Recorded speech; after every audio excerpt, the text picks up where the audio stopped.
到何志剛。各位，我哋嘅團隊係代表住一班苦主，一班俾黃毓民欺騙嘅苦主。10年嚟，我哋終於睇清楚佢嘅真面目，原來佢係阿爺嘅人。阿爺怕港獨，佢就即簽確認書，永續基本法。阿爺怕拉布，佢就由拉布之父變成唾棄拉布。阿爺怕六四，佢就勸人唔好去六四集會。阿爺怕佔中，佢就日日反佔中，鬧人哋佔中三恥。各位九龍西嘅選民，民建聯最無恥，但係黃毓民更無恥，因為阿爺吹雞，毓民更快跪低。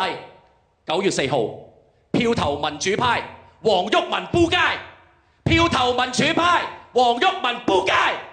一票不投黃毓民，一票不投黃毓民，一票不投黃毓民，一票不投黃毓民，一票不投黃毓民，一票不投黃毓民，一票不投黃毓民，一票不投黃毓民。時間夠啦，提提候選人要注意用詞啊！跟住我哋到關新偉名單，好，請靜一靜。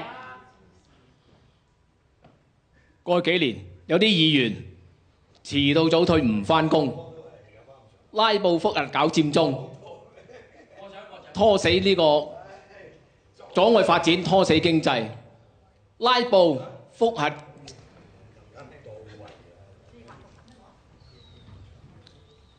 拖死呢個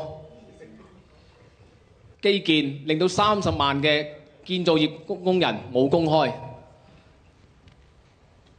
佔中、暴動、港獨，令到60萬嘅旅遊、零售業冇飯開。香港再咁落去，死得。9月4號記得投。好，時間夠啦。唔該晒，到林依麗。各位，唔好嘈住我啦。我真係睇到佢哋好好笑，所以咧，你哋今次投票咧唔係講笑嘅，真係認真投票。我哋俾佢哋玩咗咁多年咧，咁好多街坊同我講，